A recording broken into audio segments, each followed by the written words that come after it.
पहले मैं आसिफ आजमी भाई को बधाई देना चाहूँगा, जिन्होंने ये पूर्वांचल का महोत्सव एक जन आंदोलन की तरह बना दिया है 5 वर्षों के अंदर। और ये बड़ा मेहनत का काम है, बड़े लगन से और बड़े दिल से और बड़े विचार से ये हर साल ये कार्यक्रम करते हैं। पहले तो मैं केरला में था तो मुझे पता नहीं था, पर जब मैं पिछली बार इनके कार्यक्रम में आया तब मुझे लगा कि ये कितने दिल से ये कार्यक्रम महोत्सव पूर्वांचल का करते हैं और सबके दिल को मिला के पूरे पूर्वांचल की कल्चर को, वहाँ के खाने को, वहाँ के आर्ट को, वहाँ के सारे लोगों को मिलाकर एक फेस्टिवल करते हैं। तो पूर्वांचल ना केवल राजेंद्र प्रसाद और ना केवल जयप्रकाश नारायण की माटी है, बल्कि बिस्मिल्लाह खान, रविशंकर, बिरजू महाराज और अमिताभ बच्चन की भी माटी पूर्वांचली है। और ये समझना ज़रूरी है क्योंकि मेरा कैडर आईएएस में केरला आ गया तो मैं केरला चला गया, दक्षिण भारत चला गया, पर मेरा गांव बलिया है। मैं बलिया डिस्ट्रिक्ट का रहने वाला हूं, जहां की 1942 में आज़ादी डिक्लेयर चिट्टू पांडे जी ने की थी। और भारत का सबसे पहला जिला जिसमें आज़ादी हुई थी 19 अगस्त 1942 में, वो चिट्टू पांडे जी ने वो बलिया को डिक्लेयर किया था। तो भारत की आज़ादी के पहले पूर्वांचल में आज़ादी बलिया डिस्ट्रिक्ट में हुई थी। और मैं बलिया का रहने वाला हूं, पर मेरी पैदाइश बनारस में हुई क्योंकि मेरी मदर वहाँ प्रोफेसर थी बीएचयू में। बाद में वो यहाँ फुलब्राइट स्कॉलरशिप में चली गई और बाद में यहाँ मैत्री कॉलेज में 17 साल प्रिंसिपल रही। और मेरे पिताजी जज थे, जौनपुर में जज थे। और जब वो जौनपुर से बनारस आते थे तो मैं छोटा सा बच्चा था, तो हमेशा हर हफ्ते वो इमरती और जौनपुर की इमरती और जौनपुर का गुलाब जामुन लाते थे। तो वो आज इमरती मुझे बचपन के बाद आज मुझे खाने का एक अवसर मिला।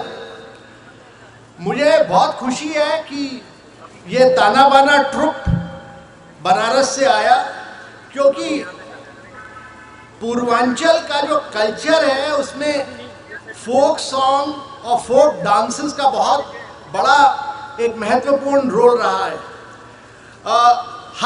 हर फेस्टिवल में, हर पर्व में वहाँ पर ये फोक्स गाने और फोक डांसेस किए जाते हैं।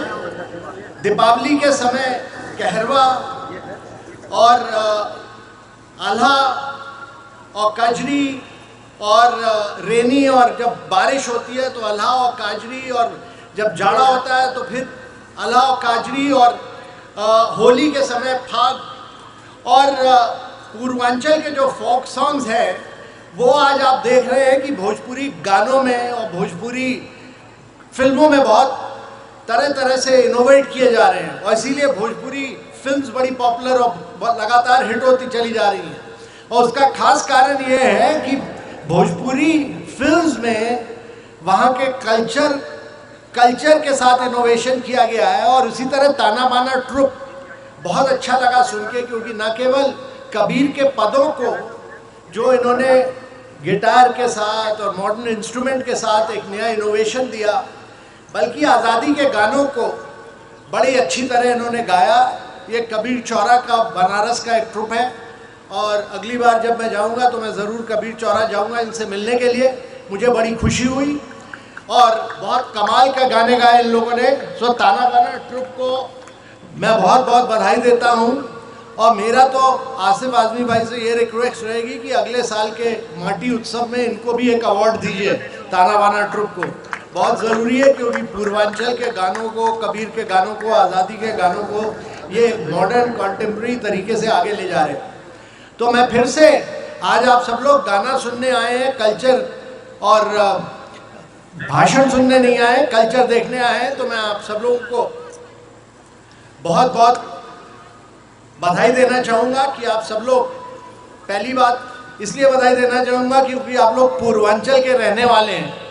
दूसरी चीज़ कि आप लोग को पूर्वांचल पर गर्व है, और तीसरी चीज़ कि आप लोग पूर्वांचल के एक एम्बेसडर की तरह हैं। और मुझे बहुत खुशी होती है कि आसिफ आज़मी भाई ने मिलाकर एक नया रंग, एक नया उत्सव, एक नया उत्साह पैदा किया है, जिसमें सारे पूर्वांचली लोगों को जोड़ा है और जोड़ के ये पूरे भारतवर्ष को आगे ले जाएंगे। और पूर्वांचल से ये पूरी हम लोग की जो मार्च शुरू होगी पूर्वांचल से शुरू होगी।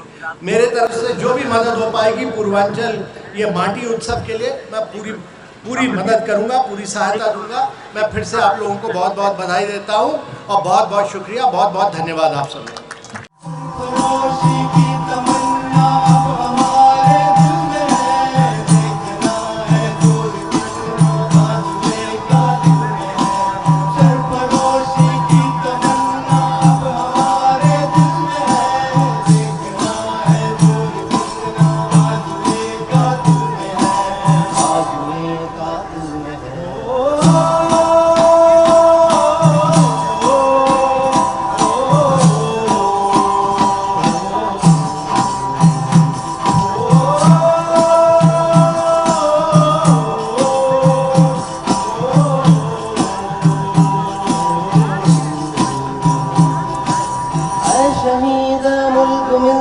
मैं तेरे ऊपर निशान दे, तेरी हिम्मत का चर्चा घर की महफिल में है।